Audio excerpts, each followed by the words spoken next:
I'm Brian Bergen with TD Cowen, and I'd like to thank the team at ISG for their valued work on the industry and for asking us to introduce this call today.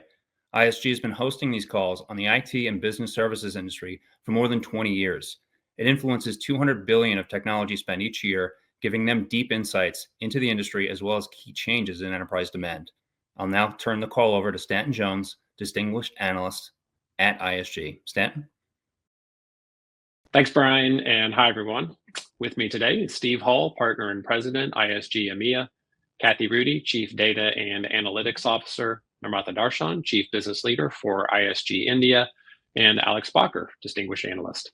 This is our 89th consecutive index call. So whether you've been joining us for all of these years or are new to the call today, thank you for investing some of your time with us today as we give you ISG's point of view on the health and growth of the IT and business services industry. Steve, over to you for a level set on the market. Thanks, Stanton, and 89 consecutive quarters. That's amazing. Congrats to the entire team, and more importantly, to the people that listen to the messaging from us. So for this quarter, the managed services booking grew at a much slower pace in 2024 compared really to the previous 2 years. The growth was subdued due to continued weakness in the BFSI sector, which makes up nearly 30% of the contract value in the market. The cost pressures led to a second consecutive year of strong mega deal activity, though, as enterprises implemented large-scale cost transformation programs. This also implemented and impacted deal durations, which are up across the board. Enterprise decision-making accelerated in the second half of 2024, where provider contract conversion rates improved. We also saw smaller deals, sort of in that 5 to 9 million range, increase, which could be an early indication that discretionary spending is beginning to loosen up. As we head into 2025, we really believe that BFSI spending will increase, and the overall market will continue to focus on cost optimization, vendor consolidation, and of course, AI or artificial intelligence. We do expect a slowdown in manufacturing, though, specifically in the automotive sector.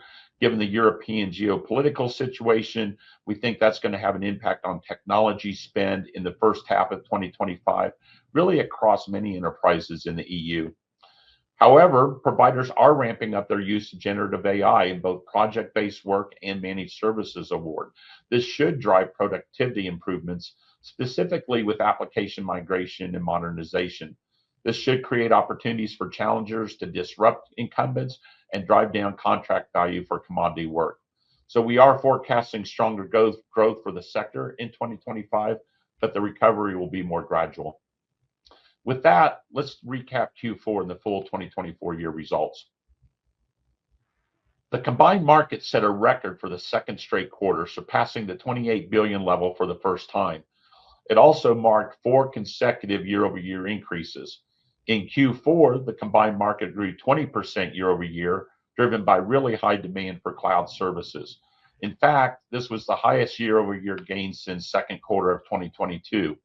For the full year 2024, the combined market ACV of 104 billion was up 11%. The managed service segment generated 10.5 billion in ACV in Q4, up 2.6% year over year. We've seen growth in the managed service sector in 16 of the last 18 quarters. So while the growth was slower, it has been sustained over the past 4 years. For the full year 2024, the managed services market of 41.7 billion ACV added only 675 million ACV, which was up 1.6%, so fairly flat. The number of deals exceeded 2,800, though, which was up 5%. And the 1.6% growth rate was really slower than the rate over the last several years, which was averaging nearly 6%.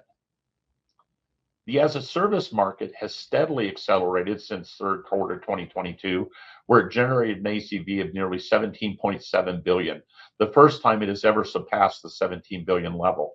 The 33% year-over-year increase was the 4th straight quarter of year-over-year gains, which have averaged 19% during that same time span. It was also the best year-over-year growth for a quarter since, again, the second quarter of 2022, when the market was up 36%. For the full year in 2024, the as-a-service market globally generated ACV of over 62 billion, which was up 19% over 2023 numbers. The 19% annual gain represents a noteworthy reversal of the 15% decline we observed just a year ago. So let's take a look at managed services. The ITO market segment of ACV of 7.8 billion in the fourth quarter was down quarter over quarter and flat year over year. For the quarter, both Asia and Americas contributed to the slight upside, while EMEA weighed down the results, down 7% year over year. Looking at the full year 2024, the ITO market ACV at 30.6 billion was flat. By region, Asia was up 12% for the year, EMEA was up 6%, and the Americas was down 6%. By functional area, the ADM ACV of 18.5 billion accounted for 60% of the overall ITO market, but it was down 8% in 2024 against an extremely difficult compare. Within the ADM space, we saw a surge in the Asia region with ACV up over 12% for the year, but that gain was not enough to offset the declines in the two larger markets, where the Americas ADM ACV was down 14% and the EMEA ADM ACV was down 2.5%. Throughout the year, though, we've highlighted the trend of a surge of deals where apps were bundled with infrastructure. During 2024, we saw those deals and their ACV increase 8%. However, the gains for the year were from the first two quarters of the year, and we saw a pullback on the back half of the year. As we stated during the past several index calls, if you were to combine the two categories of standalone ADM and ADM bundled with infrastructure, the ACV for 2024 would be down 2% for the year. The infrastructure market, though, was up nearly 20% in 2024, driven by sustained demand for cost efficiencies and core modernization initiatives. The infrastructure market was led by 1.2 billion of data center deals, the largest data center ACV since 2009. However, the overall growth was primarily a consequence of comparisons with a significantly softer performance in 2023. To give you a bit of a further context, if you compare 2024 against 2022, the infrastructure market was down 3%. So, Namratha, what are we seeing in BPO? Thank you, Steve. In the fourth quarter of 2024, the BPO segment generated about $2.6 billion in ACV, and that was up 9% year on year, with all three regions showing positive growth. For the full year, BPO ACV of about $11 billion was up nearly 6% versus 2023. The industry-specific BPO segment generated about $2.7 billion in ACV during 2024, which was up by 3% year on year. As a reminder, this includes business services specific to an industry, for example, mortgage processing in the banking sector or revenue cycle management in the healthcare.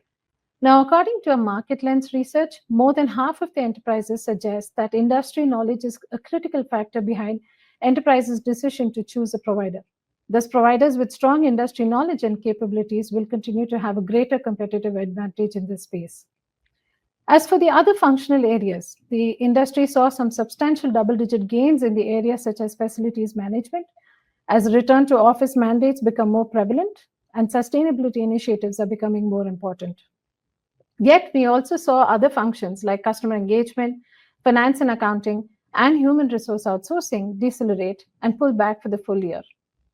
As we've written about this before, we believe that declines here are less about the reduced demand and more about the impact that automation and AI are having on the award sizes.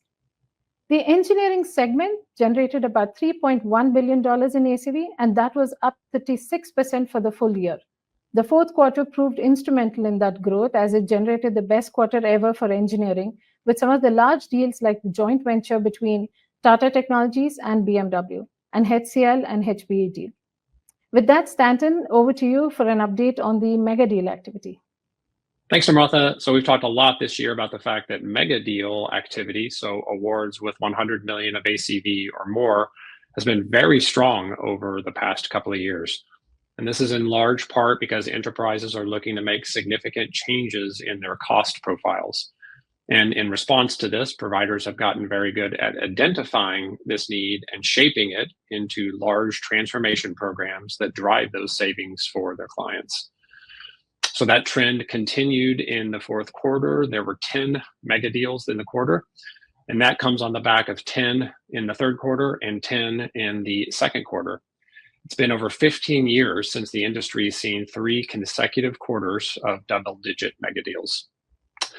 So on the full year, the sector saw 34 mega awards. And as you can see here, over the past 2 years, there have been 69 mega awards. And that's the most in a 2-year span since 2011 and 2012. And while large deal activity has been very strong, we're also starting to see a resurgence in smaller awards, so those in the 5 to 9 million ACV range. As you can see here on the right, activity here was up 14% year over year. We've now had positive year over year growth in the number of awards in this deal category for 3 consecutive quarters.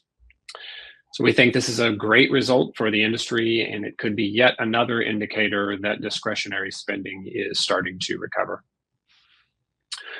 Okay, now let's take a quick look at the composition and duration of deals in 2024. As you can see here on the left chart, new scope activity, which we define as new scope being outsourced or a provider winning existing scope from an incumbent, was up 6% year over year. And the sector also saw the most ever new scope awards in a full year. So while the percentage of new scope activity as a total of all activity did come down in 2024, it's still well above where it was pre-pandemic. And we think this is yet another good sign that the industry is healthy. There's lots of new contracting activity happening. Another important area that changed in 2024 was deal durations. As you can see here on the right-hand chart, in 2024, deal durations were up across every deal size, especially for mega awards, where the average duration is now 6 years. And this aligns closely with what we discussed earlier, that large deals increasingly include a lot of transformation, which providers are using to drive savings. And of course, this transformation takes time and is making deals longer. Kathy, over to you for an update on regional demand. Thanks, Stanton. In the fourth quarter, Americas generated $5.7 billion in ACV, up 3% year on year. There were 8 mega deals in the region, the most mega deals in the Americas in a quarter since 2006. Strong small deal activity that Stanton noted earlier was up 10% year on year in the Americas. For the full year, managed services in the Americas was down 5% compared to 2023. As we discussed last quarter, much of this decline is due to the performance of the BFSI sector, which does appear to be improving. In EMEA, quarterly ACV of $3.7 billion was down 5% year on year. During the quarter, we saw just 1 mega deal awarded. However, like the Americas, small deal activity rebounded with the number of awards in the category up 12% year on year. For the full year, EMEA generated $16.6 billion of ACV, up 6% over 2023. Strong performance in the third quarter, driven by quite a few mega deals in the travel, transportation, and hospitality sector, drove the entire upside for the year. On a regional basis in EMEA, the DACH region, buoyed by some large transactions, led the way in 2024 with over 64% ACV growth. And the Benelux region was strong, up 16% over 2023. The UK, France, and Southern Europe were all down compared to 2023. In Asia Pacific, ACV of $1.1 billion in the fourth quarter is up 33% year on year. For the full year, ACV of $4.4 billion is up 26% versus 2023. On a regional basis, every market is up except for India, which is down 36%. Both ANZ and Japan posted their best years ever, and China has its second best result ever. Let's move on to our industry update. Throughout 2024, we closely monitored how BFSI sector weaknesses have adversely affected the managed services market. This sector is crucial, representing a quarter of this year's annual contract value. Last quarter, we explored the U.S. Federal Reserve's rate tightening and its ripple effect on the BFSI sector and the broader managed services market. The key takeaway was that there is a good chance that the BFSI ACV will increase in 2025, given the Fed rate's reduction in 2024. This is based on the data that BFSI ACV increases about 60% of the time a year after a rate reduction. We're also seeing early signs of improvement in the BFSI sector as discretionary spending begins to pick up. The manufacturing sector, as you can see here, had a strong year. ACV of $7.5 billion was up for the full year by 13%. However, as Steve mentioned earlier, We expect to see a slowdown here in 2025, especially in the automotive sector. And finally, turning to travel, transportation, and hospitality, it's important to keep in mind that these strong growth rates for the overall sector in the industry seen in managed services in 2024 were primarily due to a number of mega awards in this sector and are unlikely to be repeated in 2025. Now let's go over to Stanton for an update on cloud. Thanks, Kathy. Infrastructure as a service generated over $46 billion of ACV in 2024, and that was up 25% versus 2023. And as you can see in the chart here, that represents a big turnaround from the 18% decline this segment saw last year. And the big three hyperscalers grew faster than our broader infrastructure as a service index, which was also a big turnaround from the 22% decline that the big three saw in 2023. So continuing with the big three, they do appear to be opting to overinvest amid this next wave of AI adoption. And despite elevated CapEx, AWS and Google Cloud each posted record high margins for their cloud businesses last quarter. So the strong recovery in the infrastructure as a service segment is great news for the IT services sector. And we think this acceleration represents a combination of two things. Number one, a re-acceleration of enterprise cloud migrations, which are critical to service provider growth. And two, net new AI projects from enterprises, which, as we discussed on last quarter's call, are also a critical new vector of growth for providers. In fact, AI now represents nearly 6% of revenue on a TTM basis for providers in our AI leaderboard. So as more AI apps are built on hyperscaler platforms, the more opportunity it creates for providers. Okay, let's take a look at software as a service now. For the full year, SaaS ACV of $15.8 billion was up nearly 5% compared to 2023, but it was still down 4% versus the market highs of 2022. The top 10 SaaS firms posted 7% growth, outpacing the global broader market. This marks a big change from a year ago where these firms were down 5%, as you can see here. App categories such as content management and ERP posted strong double-digit gains in 2024, while collaboration and HCM were up single digits. However, categories like CRM and IT service management fell into negative territory, down 1% and 18% respectively. In 2024, software struggled more than other parts of the tech stack to find its footing in the AI landscape. But it's important to remember that we're very early on in the maturity cycle, and there are really no companies yet that have a double digit of revenues coming from AI. And on the topic of AI, it's also important to keep in mind that business applications like SAP and Salesforce have been implemented and customized with years of effort, and the underlying application objects and data are regularly adapted beyond their standardized offering, as we talked about a couple of quarters ago. So this means a lot of preparation will be required to get these AI capabilities into the enterprise. Now, this could represent a new modernization wave for the IT services industry as enterprises race to AI-enabled their business applications. Namratha, back over to you to walk us through the leaderboard. Thank you, Stanton. As a reminder, providers are listed in alphabetical order, and positioning is based on annual contract value signed over the past 12 months. The companies new to the list are denoted with an asterisk, and also a reminder that the regional leaderboards can be accessed on the ISG website. Kyndryl joined the Big 15 group this quarter with some sizable wins. It signed a 5-year renewal with Michelin to migrate its systems to a hybrid cloud environment. And Storebrand, one of Norway's largest financial services providers, has enlisted Kyndryl support to modernize and run its mainframe operations. In the Building 15, Genpact won several contracts with blue-chip enterprises such as Mondelez, Liberty Mutual Insurance, and Penske Transportation Solutions. And on the as-a-service side, cybersecurity vendor CrowdStrike and HCM vendor Workday joined the Building 15. Workday scored some large wins in the healthcare sector, with a full suite win with Common Spirit Health, one of the largest non-profit healthcare systems in the US, as well as Community Health System and Valley Children's Healthcare. CrowdStrike, meanwhile, won several noteworthy awards in the travel and manufacturing sectors.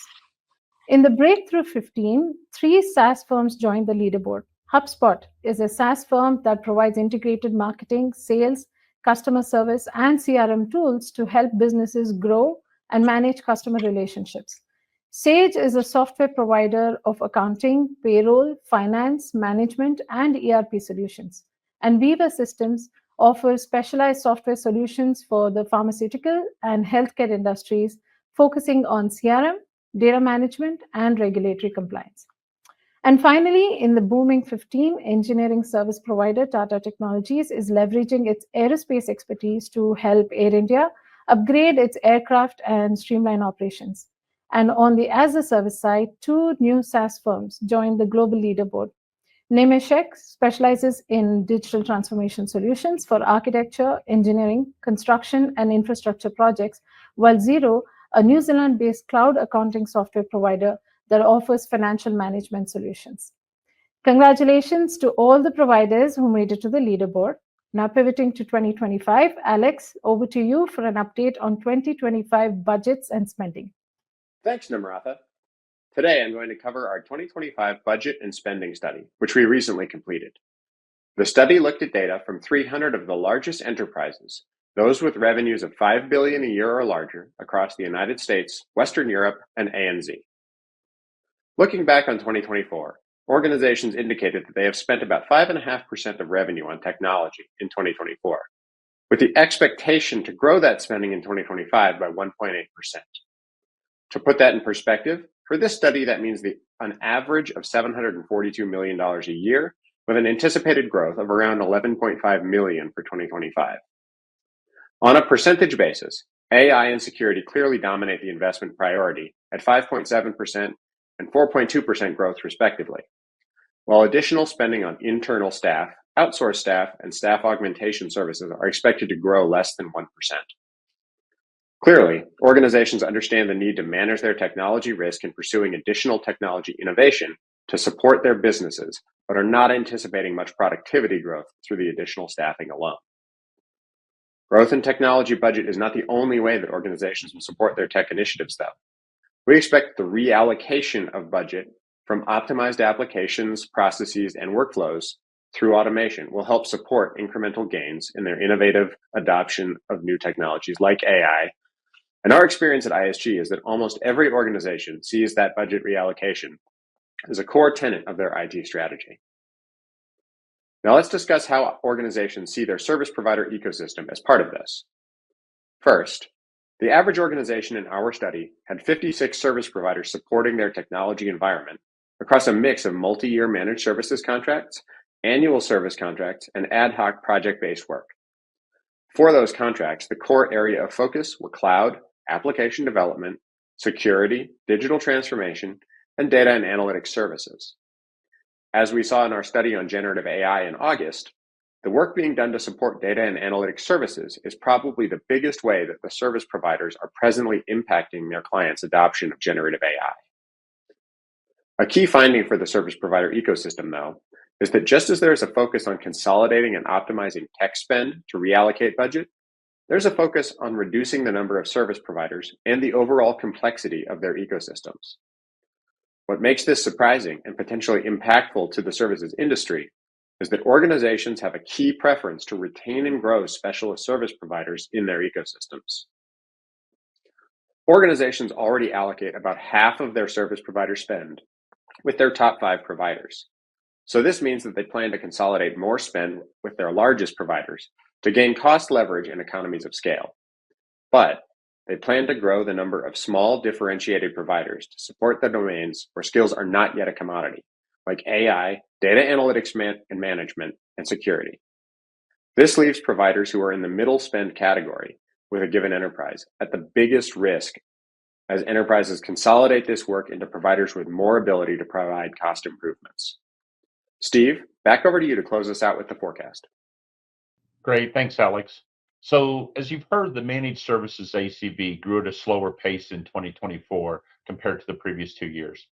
In the final 3 quarters of 2024, mega deals surged as IT services companies strategically targeted large contracts with a keen focus on cost efficiency. Asia and EMEA achieved their best ever annual results for managed services, while the Americas saw a 5% decline. However, this trend will reverse in 2025 with potential improvements in the US and some headwinds in Europe. The slight growth in the ITO market was driven by increased infrastructure spending as enterprises continue to focus on cost reduction, vendor consolidation, and digital transformation. The apps ACV saw a moderate decline due to a couple of factors. First, we saw some tougher compares with 2023, and then we had continued softness in discretionary spending, as Stanton discussed. The BPO sector, though, grew nearly 6%, with most of the gains coming from the Asia-Pac region. Facilities management saw an uptick as a return to office mandates became more common. Additionally, there was a slight increase in industry-specific BPO, along with a record-setting year in the engineering segment, thanks to some large transactions being awarded in that space. As Stanton said, the infrastructure and SaaS segments advanced in tandem for the first time in nearly 3 years. The infrastructure ACV surged significantly, driven by a rapid increase in cloud migrations and AI-related spending. AWS and Google both reported record margins in their latest quarters, easing concerns that prolonged high CapEx spending could negatively impact their business. While the SaaS segment also saw acceleration, it remained below its 2022 highs. Unlike the infrastructure as a service and semiconductor markets, the SaaS space hasn't fully capitalized on the AI tailwinds yet. It remains a strategic long-term AI play, though. In the near term, the SaaS segment continues to navigate the transition from a subscription-based model to consumption-based or even output-based models. As we head into 2025, there's several macroeconomic tailwinds in play. Spending continues to gain momentum with hundreds of billions being spent on infrastructure, which is really setting the stage for widespread adoption across enterprises and for consumers. Productivity gains from AI are expected to be substantial, presenting a big market opportunity. However, the EU is still expected to have subdued growth rates, and the first quarter elections in Germany are likely to impact the growth in the first half of the year. The Federal Reserve is likely to keep rates in a restrictive territory, with at least 2 rate cuts still expected in 2025. The strong dollar could also pose challenges, especially with companies with significant international revenue exposure. So against this backdrop, we really anticipate a gradual recovery and growth throughout the year. Our 2025 revenue forecast for as a service is expected to remain in line with 2024 results. So we're projecting an 18% growth for the as a service market. In managed services, we're seeing some early signs of improvement. As Kathy mentioned, we see the BFSI sector and discretionary spending starting to pick back up. Broader market demand could also improve thanks to greater clarity on the rate cutting cycle, and enterprises are acknowledging the growing tech debt and the rapidly increasing demand for Gen AI. So despite the strong growth in 2024, we still expect the manufacturing sector to soften in 2025. Manufacturing will be challenged in Europe and the US as the automotive industry struggles with declining demand, slower EV adoption, and the rising competition from Chinese manufacturers.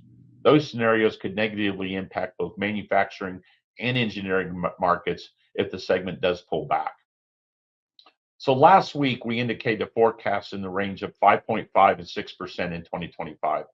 However, given some of the weaknesses we've seen carrying over to Q1 and the uncertainty in the German elections and the US markets, we're forecasting a 4.5% growth in managed services market for 2025.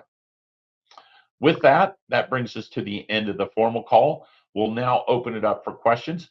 Please type your questions in the comments. And Brian, would you like to start the questions?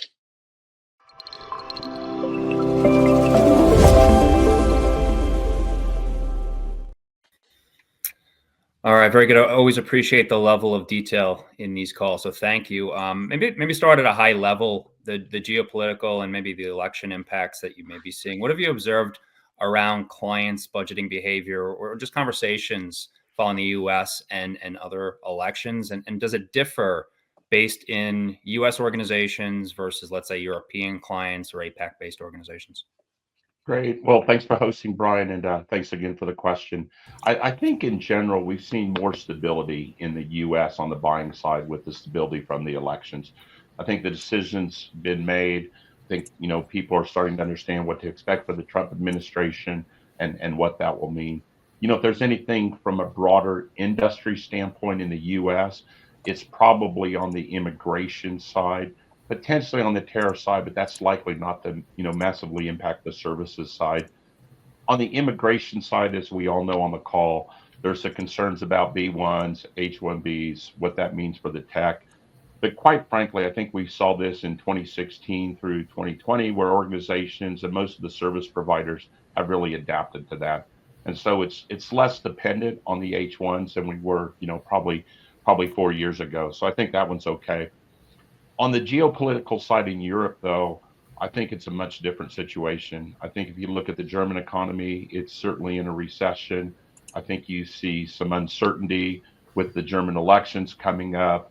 As we've talked about, the issues in manufacturing, automotive, et cetera.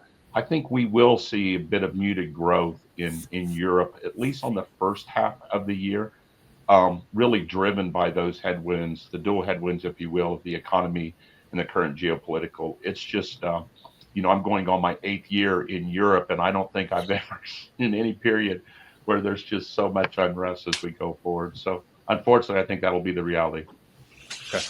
Okay, understood.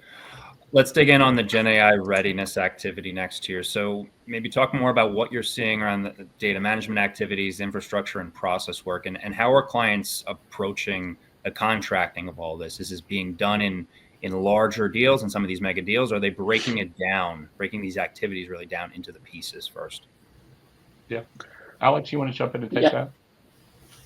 Yeah, thank you. So we've always seen data management activities as part of large deals. And when we look at the budget study we just did, about 38% of companies included the data and analytics services as part of their largest deal last year. When we look back to the generative AI study that we did earlier, which was specific to Gen AI focused activity, about half of the time service providers were actively supporting that, tagging, indexing, data warehousing work.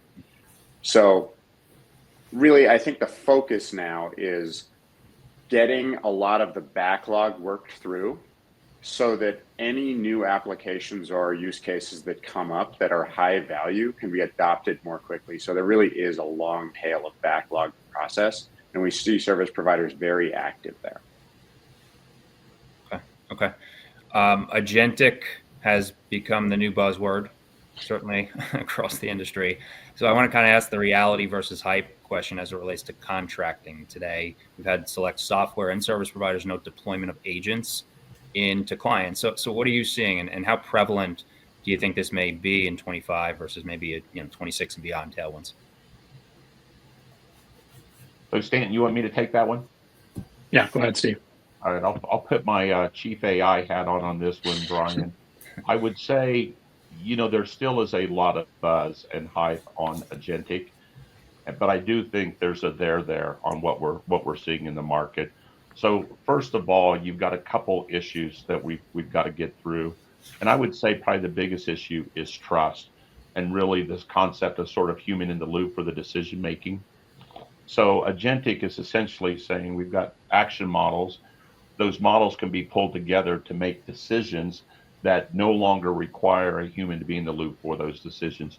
For a lot of cases, that will work. And I think a lot of organizations are taking a look at that. And even in some of the regulated organizations, we've seen some ideas being pushed out. I think we're still probably several quarters away before we'll start seeing large scale implementations of agentic. Now I say several quarters. In normal times, that would be fast. In the times that we're in right now with AI, that probably feels slow. But I think we're still trying to adapt everything from, ChatGPT to how we think about generative AI, to how we're integrating that in. So that's picking up speed. It hasn't grown as fast as we all thought in the market. I think agentic will be similar, but there's certainly a lot of workflows where it's going to make a tremendous amount of sense. And I think you'll see better decision making as we go forward. It's just going to have to make sure that we balance it, I think, both in the regulated and in the consumer industries, that human in the loop and the type of information. What that means from service providers is really probably more focus on small language models, language action models, making sure that the answers that they get can be repeatable, they're observable, we understand the thing, and there's a consistent experience for the consumer. And And the more you link processes together, the more risk you have. And we're all going to remember different scenarios where things have gone bad because we didn't have the right linkage there. Okay, understood. I'm going to drop into the queue. Thanks as always. Okay. Hey, thanks a lot, Brian. Thanks. Yeah, thanks, Brian. Okay, so let's go ahead and jump into the queue, team. First question up is, I can take this. So this is discussing the outlook for HCM SaaS in 2025. So if you look back to 2024, basically this sector within SaaS, so just the HCM market, is basically flat. It was up 0.7% on a bookings basis or an annual contract value basis. I think if you look about it, and this kind of links back to the agentic AI conversation, the idea that in 2024, there was a huge amount of investment, not just in HCM, but across every software category, huge amount of investment in AI, but a lot of adoption challenges. And that's before we even start talking about agentic AI. It's just adding in the generative AI features and capabilities into business applications. Because as we talked about a couple of quarters ago, right, that's not just like flipping on a switch. There's a lot of data management that Alex talked about required in order to make that happen. I think there's still a lot of focus, and we'll see a continued focus in 2025 on meaningful analytics within HCM, but also trying to balance that with the fact that we're dealing with some of the most, if not most, sensitive data. So it's employee personal data and building trust in those AI models. I think if you look at through the adoption lens, the enterprise adoption lens, I think we would see kind of two strategies happening related to HCM. So number one would be an all-in on a single platform.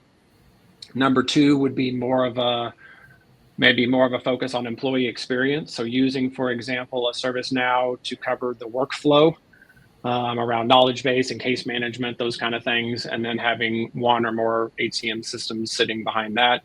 I would say on both of those approaches, there's still a lot of enterprises that are struggling to get to value, kind of underestimating the amount of transformation and change required, because we really are talking about process transformation in order to get value out of the system. And then in terms of 2025, I would say from the HCM angle, probably more focus on the mid-market in 2025. I think most big firms have sort of made their bets around their HCM system, whichever approach they're going to take. Okay, let's go to next question. Kathy, I'm going to come to you. Are you seeing a pricing impact yet due to generative AI? Good question. In terms of roles and rate pricing, no. Salaries are still salaries, and they're still increasing with inflationary changes. I think there'll be some downward pressure on commoditized skill sets and upward pressure on skills for AI and AI generation. But what I'd like to think about in terms of pricing is an impact from AI is how providers are approaching it in their contracts and the services that they're offering. And what we've seen is that providers are a little mixed and not quite firm on how they're going to price AI in terms of driving out large-scale transformation with AI technology. So we've seen a lot of requests for value-based pricing, outcome-based pricing, with higher pricing in the early years while they're building out the AI solutions, and then downward pricing in the out years. But we've seen variations in how providers are looking at the increased efficiency due to AI in the implementation they're making. So we are seeing pricing decrease, but at varying degrees based on the provider. And I think they're just really still trying to figure out how to deliver those savings to the clients and when. Yeah, Kathy, I agree. I think one of the really interesting things that's happening as well, though, is on the, if you think about the overall effort reduction that's going to be driven by, Steve's written about this pretty extensively, is sort of estimate is, in the 40 to 50% effort reduction in areas like the SDLC. And I think where we're already starting to see that happen would be, for example, an application modernization or migration type work. So migrating from an older version of Java to the most current version would be more like migration versus modernization, COBOL to Java. I think there's going to be a tremendous impact in terms of the speed at which that work can be done, but it's probably still the same number of people just getting done in a much shorter period of time. So rather than a modernization project taking 18 months, maybe 9. Exactly. So more concentrated effort to deliver value faster. Yep. Okay, Namratha, I'm going to come to you next. Let's do a question. We've got a question around GCCs. Do you see GCCs as a real threat to managed services? Thanks, Nathan. I think it's not a real threat, because I think when the GCCs started increasing or growing in numbers, we also saw a lot of the service providers actually reporting a lot of project-based work. And this is something that we reported a few quarters back, that this can actually fuel a lot of the projects for the service providers, especially in sort of helping them with the talent, helping them in build the COEs, helping them with certain technology transformations. So I think that's how it has kind of translated in terms of the deals as well. And we also believe that it's not one or the other. I think it's going to be a symbiotic relationship between both the GCCs and the service providers. And in our recent conversations with multiple GCCs, I don't think anybody is kind of saying that we will do it all on our own. Yes, there is going to be a good amount of data that they're actually going to keep it in-house, but I think they will still continue to rely on the experts and the technology experts to kind of come and help them with tech transformation or talent, like I mentioned. So I think it goes hand in hand. And I think too, Namratha, I think there's just, this tends to be a pendulum in our industry. We are definitely in that side of a very strong demand for GCC around, like you talked about, around talent acquisition. But then you can also see service providers, and I know you're running a study on this right now around GCC services from service providers, right, who can play multiple roles in terms of helping set up or subcontracting or organizational design, all those other types of services that a service provider can provide to a GCC. That's right. So I think that it's going to continue to be an interesting space while the pendulum is very much swinging towards the build. But at the same time, as we talked about the last couple of quarters, is the same number of enterprises looking to potentially decrease or even potentially exit from their GCC given cost pressure and the inability to find talent. Right. That's right. Okay, let's go to Alex. I'm going to come to you next. We've got a question around any broader view on vendor consolidation trends. Yeah, as we saw in this study, really kind of the underlying pressure is to reduce complexity in the environment.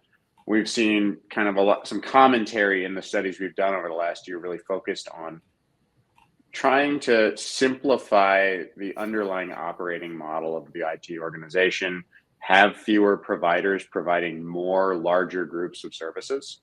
And I think we saw that kind of in the data we just showed about kind of focusing spend with largest providers to get more cost leverage, and then really allowing specialist providers to provide those differentiated services to help adopt new technologies and run the pilots and run a lot more of the discretionary projects as separate, smaller engagements.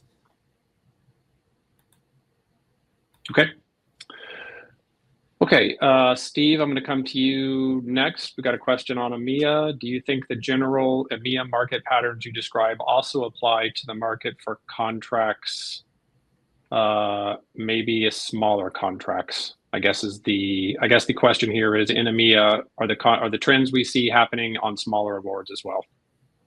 Yeah, I would say in general, no.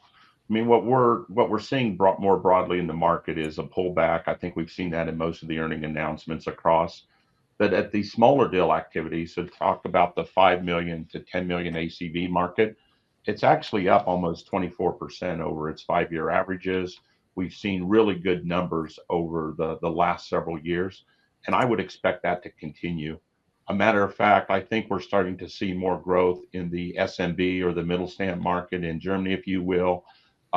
That some of them are, quite frankly, first-time outsourcers and are taking advantage of both the growth opportunities, the cost optimization that Alex referred to.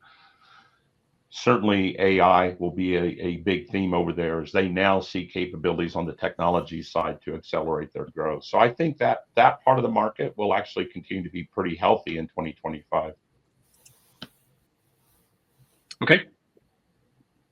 Okay, I'll take the next one. So we've got a question on managed services and healthcare and pharma were strongly down in 2024. So that's a pretty easy answer. It was really a comparison issue. So 2023 was the best year in the history of the sector for healthcare and pharma. That said, it is in 2024 still down against its average slightly. I would say from our perspective, in terms of what we're seeing on the ground with clients, continue to see very strong demand on the healthcare provider side in the US, both large and regional healthcare providers. So many of those, as Steve just talked about, maybe early first generation outsourcing buyers, a lot of focus on revenue cycle management, EMR modernization. There's a tremendous need for the skills and the talent that they need in order to upgrade and modernize these systems. So I would not say that there's a necessarily plummeting demand here. I think this is more of a reflection of a difficult compare. On the ground, we see very strong demand, especially in the healthcare provider side here in the US. Okay, Kathy, we've got another. No. Sorry, go ahead. Yeah, I think Stanton on the healthcare side, we're even starting to see growth really on the provider side as well, which is really a lot of growth opportunity there. So I think if you look at some of the software solutions, obviously AI that will take place there. I think we did about 2.5 billion of ACV this year, which has been pretty consistent that we've done, really over the last 5 to 6 years. 2023 was just such a huge outlier. Any service providers, I would continue to really drive through on the healthcare provider side, because there's going to be a lot of disruption with AI, medical devices in that space. Mm-hmm. Obviously, the more data we have, as Alex said, they have similar data issues that they're going to be in. So data management growth there will be a massive opportunity. I agree. Okay, Namratha, I'm going to come back to you. Do we see hiring in the sector starting to pick back up? Yes, the short answer is yes. I think I would answer it in two ways. One is, of course, we are seeing that the GCCs are also significantly hiring. I think we're expecting about 380,000 jobs that will come into the market. But we've also seen in the recent past, the IT majors have actually announced the hiring of the freshers, which means that the campus recruitments are back. And it ranges anywhere between 20,000 to 40,000 kind of numbers in terms of the hiring. So I think the hiring is kind of back. We also expect some amount of mid and senior level movements that we have seen and potential hiring in that sector. But having said, I think there is also going to be a huge competition in the industry where GCCs as well as, the IT majors are essentially going to tap into, the same talent pool. So I think that's going to be a challenge for the industry to find the right skills, and especially skills around AI. Cybersecurity is going to be a challenge, and with the kind of hiring requirements that are there in both IT majors and GCCs, that demand will still continue to be there. Okay, thanks, Namratha. Let's see. Let's go to Alex. I'm going to come back to you. What portion of generative AI projects are actually in production? Yeah, thanks, Stanton. So our data shows that about 15% are fully in production, with about 70% in kind of this moving towards full production or kind of live trial pilot phases.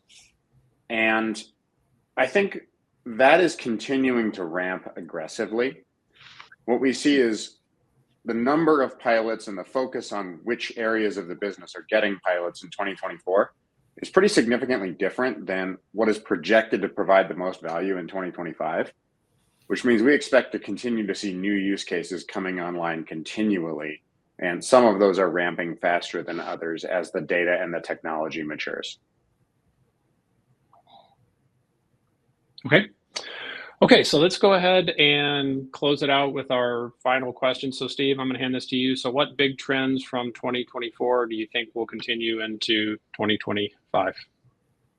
Okay, so you want me to look at the crystal ball a little bit then?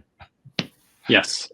So I think there's three mega trends, if you will, that are really going to shape the spend for 2025. I think the first one is really cloud at scale.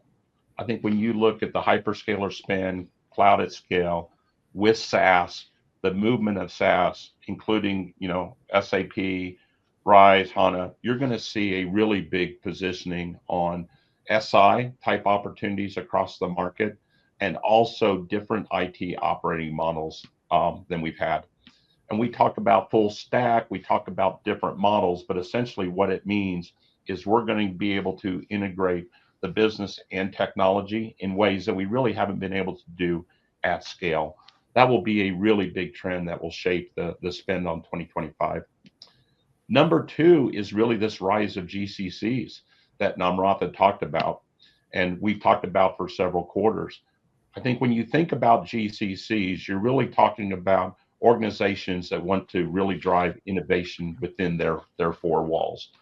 And with all of the advancements in technology, whether it's artificial intelligence, whether it's augmented reality, whether it's virtual reality, whether it's quantum, organizations feel that they have to have a stake in the growth. So they're transforming their operations to incorporate global delivery within their organizations, and not for labor arbitrage, but to access the world-class talent. And that trend is really driving the monetization of some GCCs. So get out of the sort of common shared services that have been advancing over the last 20 years to much more, I would really say, much more strategic operating model, much more strategic GCC models that really do that. And that will be across the globe, across enterprises that we're seeing that trend. And the third one, I suspect all of our audience can guess, it's going to be AI, and specifically, I think Gen AI and agentic AI at scale. November 2022 wasn't that long ago, right? That was really just 2 years ago. And, we feel like we're at the top of the hype cycle. I think there's so much room as we go through here with what organizations are doing. And you're going to see it in a couple places. First thing you're going to see is really a big push on productivity. And we're already seeing that. You're going to see AI ops being integrated to everything on the infrastructure side. You're going to see ADM skills really advance as AI starts taking over the entire SDLC, not just the code development. You're going to see agentic AI disrupt traditional BPO as organizations start integrating workflow into their BPO processes.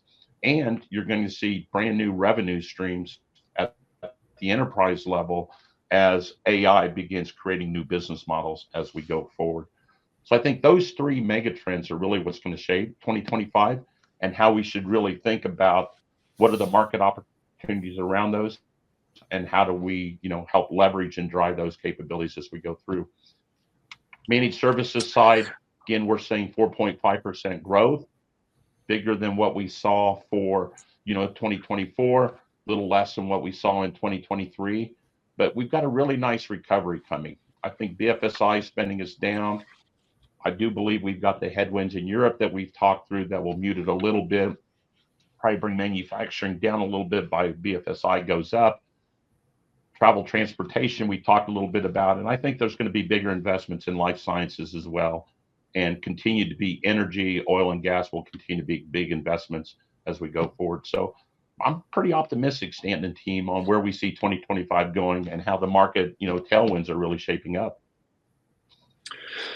Awesome. Thanks, Steve. Okay, we're going to go ahead and close out the call. Brian, big thanks to you and to your team for hosting the call today. As a reminder, you can get a copy of the slides that you just saw and the regional leaderboards on the ISG website. And we will see you on the first quarter 2025 call on April 10th. Thanks.